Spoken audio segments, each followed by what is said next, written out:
Hello friends, welcome back to our channel. This is Om and today we are going to discuss design of one-way slab. So first of all we need to know what is one-way slab and what is two-way slab. So these two types of slab are differentiated on the basis of how the loads are being distributed on these slabs. So just imagine this is a slab. So in this can be called as longer span and this is the shorter span. So if the aspect ratio, that is longer span divided by shorter span, is more than 2, then it will be called as one-way slab. And if the aspect ratio, that is this longer span divided by this shorter span, will come equal to 2 or less than 2, then this slab will be considered as two-way slab. So now this case is valid only when the slab is supported on all the four sides. If any slab is not supported on all the four sides, then that will simply come in the category of one-way slab. So the brief is, if any slab is supported on all the four sides, then it can be categorized as either one-way slab or two-way slab. So if the aspect ratio is more than 2, then it's a one-way slab, and if the aspect ratio is less than or equal to 2, then it's a two-way slab. I guess the concept of the slab is clear. Now we will move to the question. So this is our question for one-way slab. The plan of the floor slab system covering an area of 9 meter by 18.2 meter clear spans is shown in the figure. The slab rests on a 230 mm thick masonry wall all around. For economy, the span of the slab is reduced by providing 4 equally spaced intermediate beams along 9 meter direction as shown. The specified floor loading consists of a live load of 4 kN per meter square and a dead load due to floor finish, partitions etc. of 1.5 kN per meter square in addition to the self weight. Assuming Fe 415 steel, design and detail the floor slab. Assume the beam is subjected to moderate exposure conditions. So let's have a look on what the question is saying. So we have a plan of 9 meter by 18.2 meter. So here is our figure. So we can write it as 9000, as we are taking all the dimensions in mm, and this will be 18,200 mm, as we have 18.2 meter over here. So the next is, the slab is equally distributed in 4 parts. So we have beams here, and these beams are equally distributing our slab in 4 equal parts. No, we have the span of the slab is reduced by providing 4 equally spaced intermediate beams. Okay, so beams are 4. So we have 4 beams over here. Okay, and now we will calculate the spacing. But before that, we can notice that we have supports over here on all the 4 sides, and these supports are 230 mm masonry wall. You can see here it's a 230 mm thick masonry wall and it's all around. So we can just write the dimensions as 230 mm. Even this wall is 230 mm.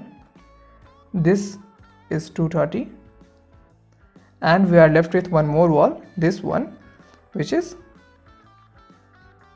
230. Okay, so now we need this spacing and the thickness of beam. So we have to calculate it.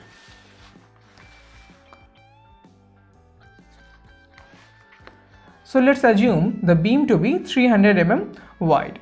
So I will write assume the thickness of beam as 300 mm. So if we have beams of 300 mm, then we know that in our figure there are 4 beams. So 1, 2, 3 and 4. So these beams will be 300 mm wide. So we have a total length of 18,200 mm, and this is clear span. That means we are not including these walls. So this is clear span.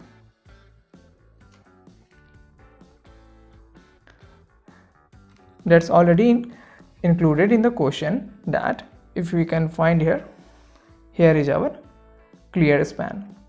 The plan of the floor slab system covering an area of 9 meter by 18.2 meter, clear span. Okay, so now we can calculate this length of the slab. So let's go here. Now clear span between beams. So it will be 18,200 mm minus, we have 4 beams of 300 mm thickness divided by 5, as we have 5 spacings, like 5 spans. So I will just calculate it.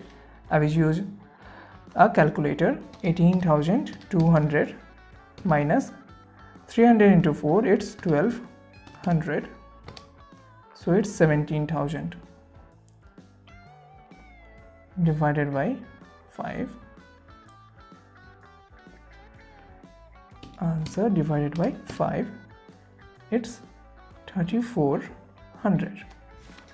So I will go back to my figure and I will write it as 3,400. So now I can say that I have a clear span between beams of 3,400 mm. So I can write that we have slab panels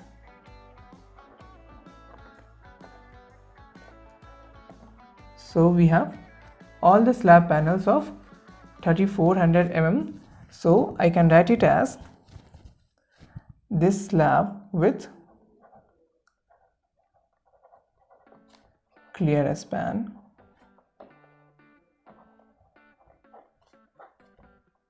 is 3.4 meter by 9 meter. As you can see here, it's 3,400 in this direction and 9,000 in this direction. So if you will convert it in meter, then I can say it's 3.4 meter by 9 meter. So now that we have the size of our slab panel, we can go for our further steps. So we will do it by different steps. First of all, step 1. So step 1 will be calculate the aspect ratio. You can write it, calculate aspect ratio. So what is aspect ratio? Aspect ratio. So this is the ratio of longer span divided by shorter span. Now if you will look here, we have a longer span of 9 meter and a shorter span of 3.4 meter. So we will calculate the ratio. It's 9 divided by 3.4, which is equal to 9 divided by 3.4, it's 2.647, which we can write as 2.65. Now we can say it's more than 2. Now I've already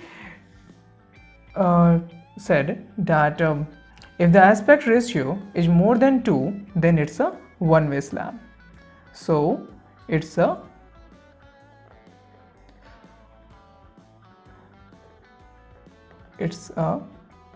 one-way slab. Now we will move to step 2. So our second step will be calculation of approximate depth requirement from deflection criteria. For that, we have a formula: L by D should be less than K1, K2, K3, K4 and multiplied by basic value. So what is this symbolize?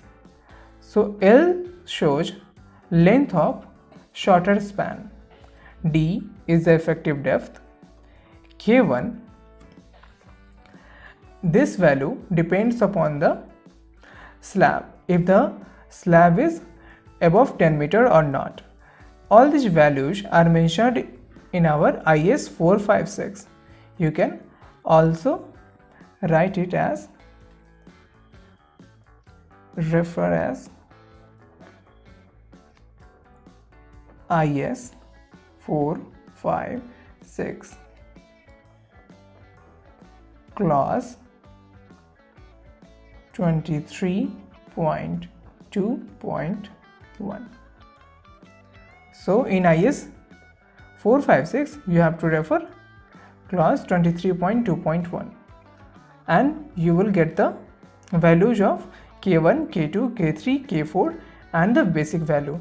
L is your shorter span and you already know that your shorter span is of 3.4 meter. So now from all these values we will calculate effective depth. So I will show you the IS code first.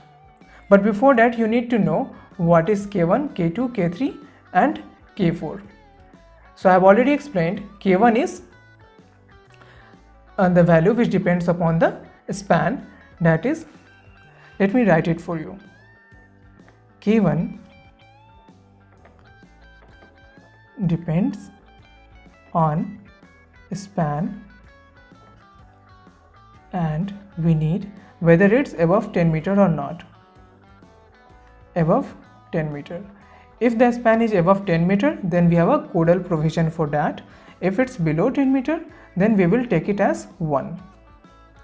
Next is K2. That depends upon the percentage of tension steel. So it depends on the percentage of tension steel. Now we have K3. K3 depends on percentage of compression steel. So it will depends on percentage of compression steel. Now we are left with K4 and basic value. So what is K4? That depends on the ratio of wave width and flange width. So depends on ratio of wave width and flange width. Now I will just show you my IS code. So we have our IS 456 here. I will show you the clause 23.2.1. So in this you can see basic values of a span of effective depth ratios for a span up to 10 meter. So our span, the longer span is of 9 meter. So the basic value will not change. So we will choose it. So let's go to our figure. We can see that if you are considering this slab, then it's simply supported on this side, continuous on this side, here, here, here, and again simply supported over here. So I will just take the average of basic value. Coming back to the code, for the simply supported it's 20, for continuous it's 26. So I will just calculate the basic value now.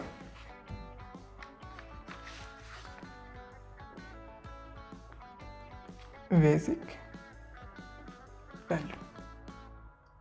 So I will take the average of simply supported and continuous, which is 20 plus 26 by 2.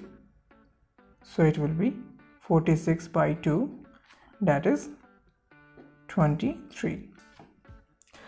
Next we have, for a span above 10 meter, the value in A may be multiplied by 10 by a span in meters, except for the cantilever in which the case deflection calculation should be made. Now our span is less than 10 meters, so we don't need to think about this one. Coming back to our other values,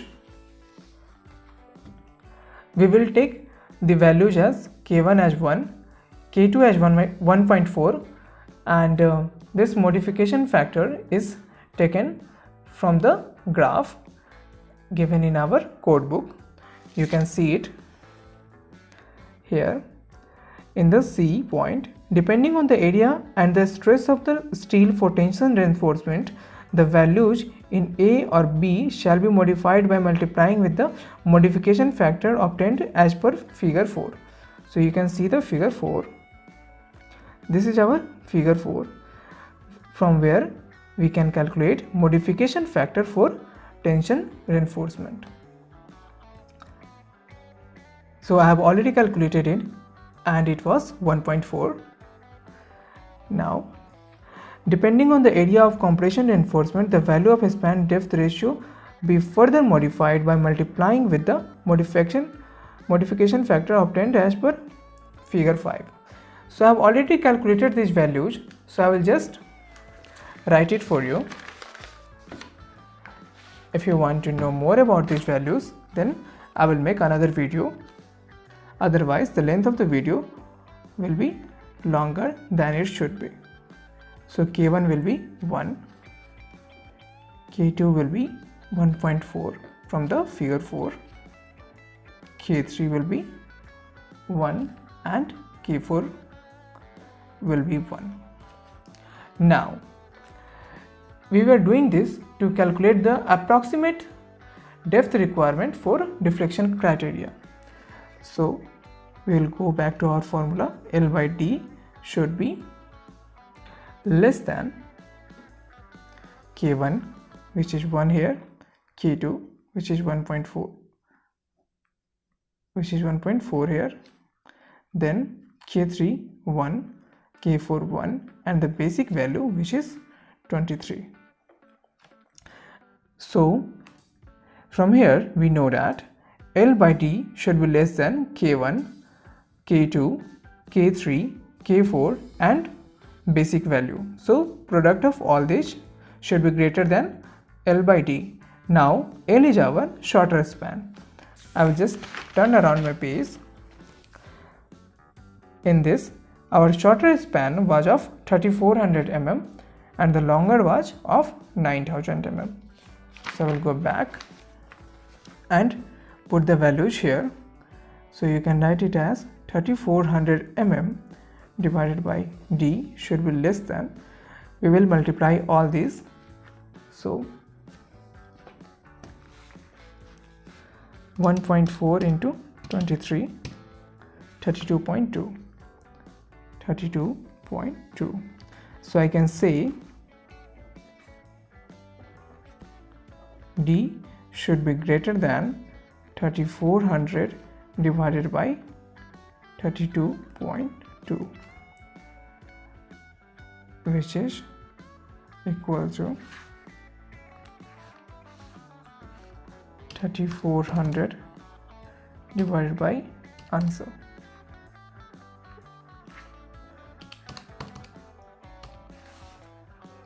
(32.2). 105.59, 05.6. Okay, so D should be greater than 105.6. Now what we have to do, we will go to the step 3 where we have to calculate the overall depth. So our step 3 is calculate overall depth. Now, so for the moderate conditions, if you will go to the table 16,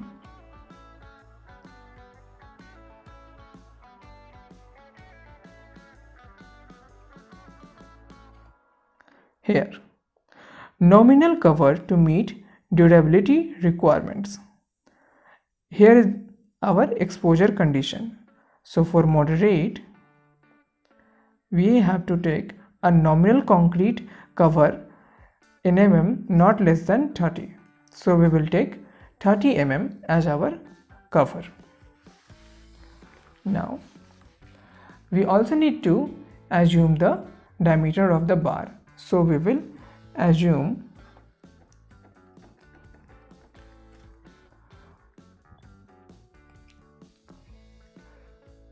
12 mm dia bar as our main reinforcement.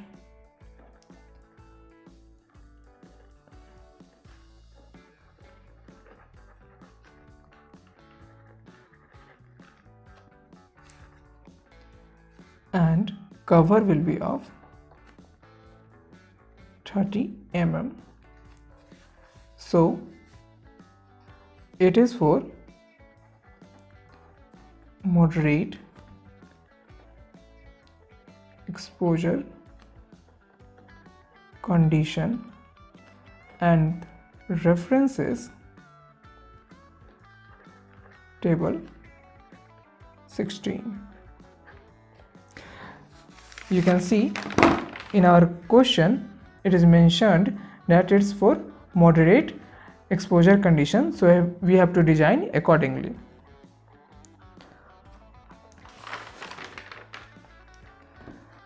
Now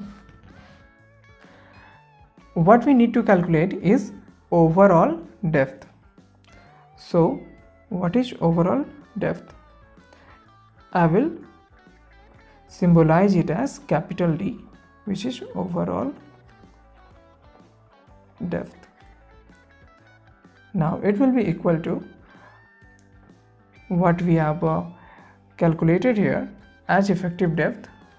So let's consider is 105.6, then half of the diameter of the main reinforcement, that is 12 by 2, and then cover. So let's calculate it. Answer plus 36, 141.6. So overall depth should be greater than, sorry for the equal to sign, should be greater than this, because our effective depth was greater than this. So we will take the overall depth as 150 mm. because we have calculated that overall depth should be more than 141.6 mm. So we will consider it at overall depth as 150 mm. Now that we have overall depth, we can calculate the effective depth. So for that, we just need to do the reverse process. Effective depth, that is small d, should be overall depth, which is 150 mm now, minus half of the diameter of main reinforcement minus cover. So it's 150 minus 6 minus 30. So 150 minus 6 minus 30. It's 114 now. So it will be 114 mm. Okay. Now we have to calculate the effective span. So for that we need to go to another clause, that is 22.2. So our step 4 is calculate effective span, and the reference is clause 22.2. Now let's go to the clause 22.2 from here.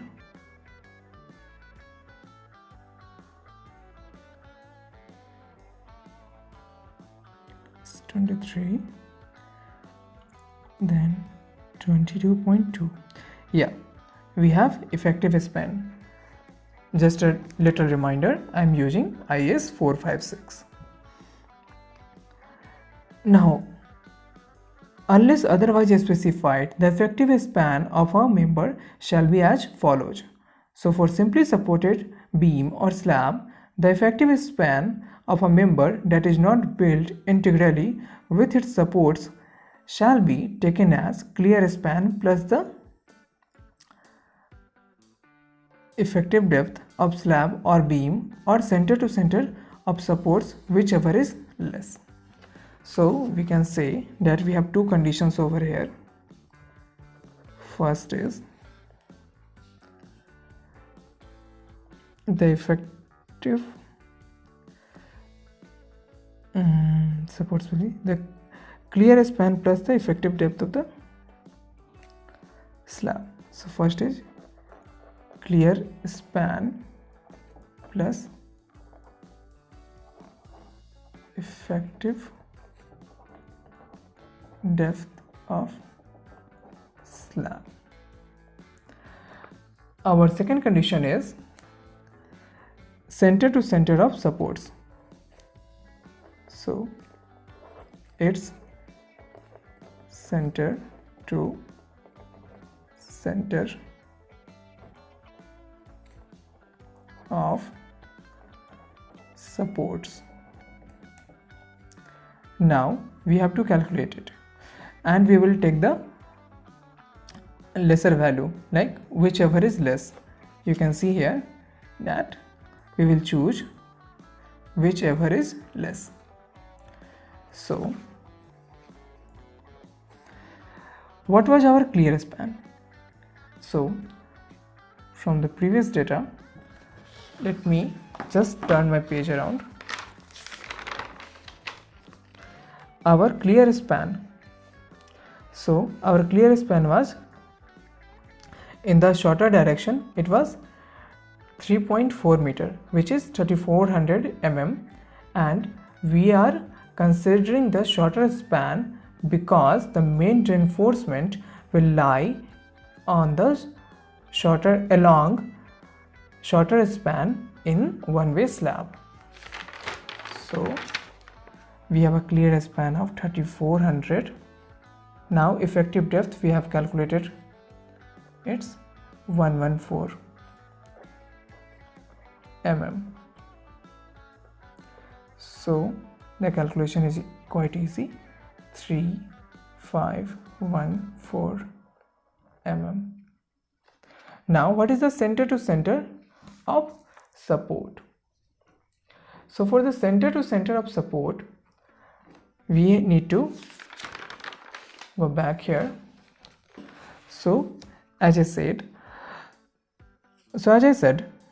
we have to consider this portion of the slab. So we have a support of 230 mm on this side and 300 mm on this side, plus we have a clear span of 3400 mm.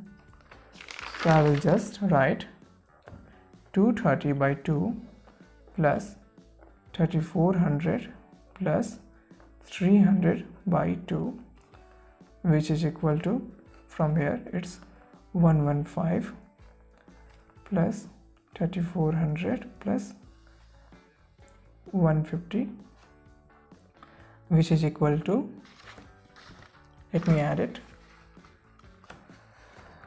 115 plus 3400 plus 150, 3665. Okay, 665 mm. Now we have to choose whichever is less. So I will go for this one. Which is the lesser value from these two? This one is the lesser value. So my effective span, or you can say my shorter effective span, will be this. I need to mention it that for shorter effective span, shorter effective span. Okay, so our shorter effective span will be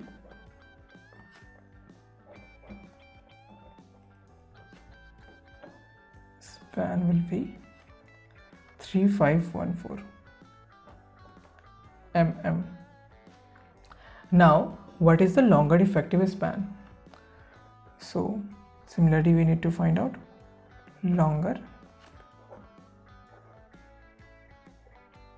effective span. So we will consider center to center of supports. So here we have a clear span of 9000 mm. We have a support of 230 mm on this side, and we have a support of 230 mm on this side. So our longest effective span will be 230 by 2 plus 9000 plus 230 by 2, which will be equal to 9000. This 2 will sum up to 230, so it will be 9230 mm. Now why we are doing all this? Because now we have to calculate the aspect ratio again. Why we are calculating the aspect ratio? That is to find out whether it's a one-way slab or not. So we will divide it as longer effective span by shorter effective span. We have to go through these cross checks various times in our designing process when we do the manual design. So our longer effective span is 9230 divided by shorter effective span, which is finally 3514. So it's 9230 divided by 3514. So it's 2.626. So it's 2.63. which is more than 2. So we can say it's a one-way slab. So finally we have come to the conclusion that we have a one-way slab.